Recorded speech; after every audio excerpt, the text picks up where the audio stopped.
Gusmus satu server dengan Kiai Haji Imaduddin Utsman.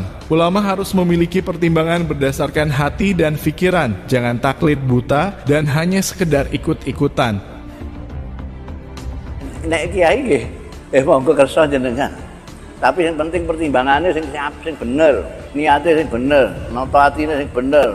Aku duwe pertimbangan, tapi awakmu juga duwe pertimbangan dhewe. Nek kowe anut aku jenenge kowe gak duwe pertimbangan.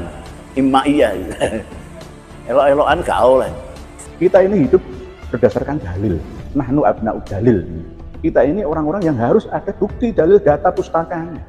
Jangan sampai kita keluar dari jalur data dalil itu.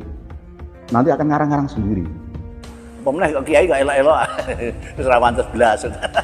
Wong gak ada pertimbangan, nalar, nurani dan dalil. Kiai ini lengkap. Jadi memang gini ku tanggung jawab cobane dadi kiai. Salah nek gelem dadi kiai. Parani wong akeh ditakoki. Orang jawab, kiai kok gak jawab. Ditakoki santuy. Nek dijawab mangke gini ku dadi masalah.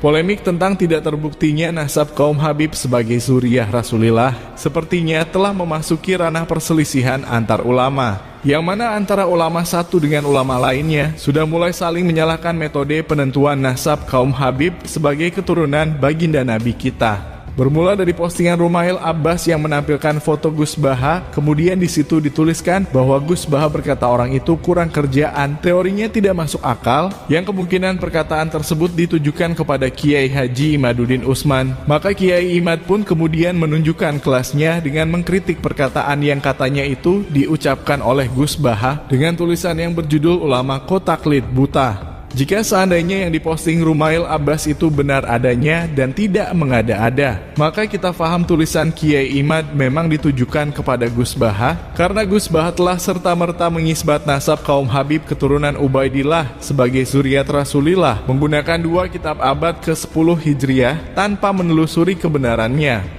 Maka wajar jika khusus dalam bab nasab ini Gus Baha dikategorikan sebagai ulama yang taklid buta pada pendapat ulama terdahulunya, karena beliau cuma ikut-ikutan dan tak mau menelusuri kebenaran pendapat ulama yang menjadi rujukannya.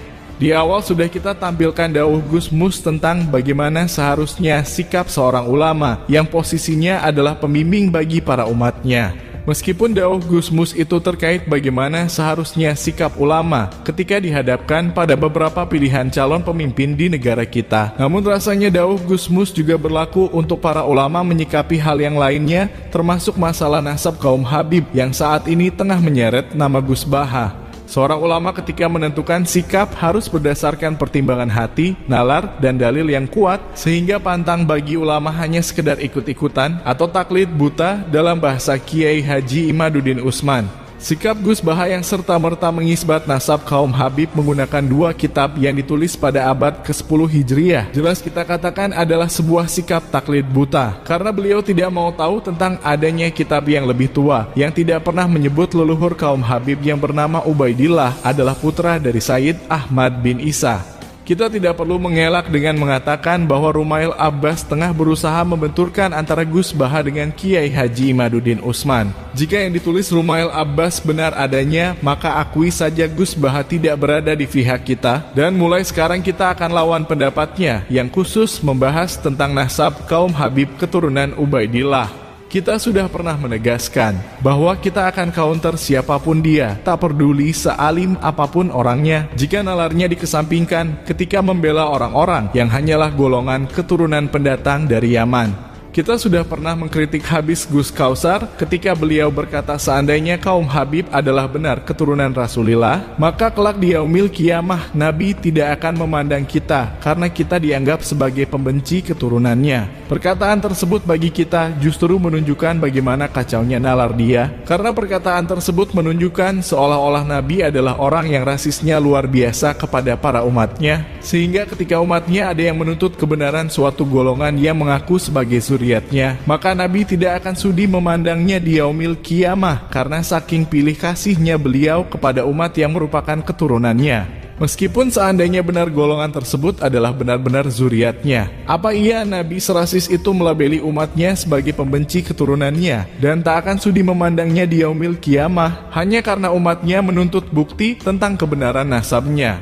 Pemikiran-pemikiran yang tidak masuk di nalar inilah yang kita lawan dari mereka, tak terkecuali dengan Gus Baha yang ternyata juga ikut-ikutan berkomentar dengan mengenyampingkan nalarnya. Jika benar yang ditulis Rumail Abbas bahwa Gus Baha berkata teori Kiai Imad tidak masuk akal, maka lebih tidak masuk akal mana dengan Gus Baha yang mengisbat nasab orang yang hidup di abad ke-3 Hijriah menggunakan kitab nasab abad ke-10 Hijriah. Banyak dari kalangan kiai yang ternyata mengambil dalil, namun dalilnya itu tidak kuat untuk dipakai. Sedangkan mereka menyampingkan dalil yang memang kitab tersebut dikarang, ditulis sangat dekat dengan orang yang dibahas di dalam kitab tersebut. Orang itu hadir dengan nilai kekurangan dan kelebihannya. Barangkali Gus Baha tidak ada waktu untuk belajar ilmu nasab. Maka kalau memang sampean pernah ketemu sama beliau, ya coba suruh mensempatkan waktu untuk belajar ilmu nasab dari abad ke-3 sampai abad Kiwari.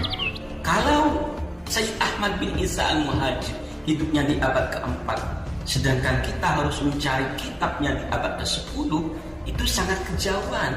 Maka dalil yang kuat tentunya adalah kitab yang mendekati hidupnya Sayyid Ahmad bin Isa al-Muhajir. Maka itu yang kita pilih, bukan kita memilih yang jauh. Jadi monggo jenengan semua kalau ada waktu sampaikan saja video ini sama beliau-beliau. Bilangin, saya Guru Abdul Razak meminta kepada para alim, para ulama, baik yang sudah sepuh ataupun yang masih muda, mohon sempatkan waktu untuk membaca referensi kitab-kitab nasab, bil khusus yang ada kaitannya dengan Pak Alawi. Bagi mereka yang mengaku ulama, yang mengaku kiai, yang paham akan kitab-kitab salaf, yang membahas tentang nasab, tentunya harus meneliti kitab-kitab mulai dari abad ke abad.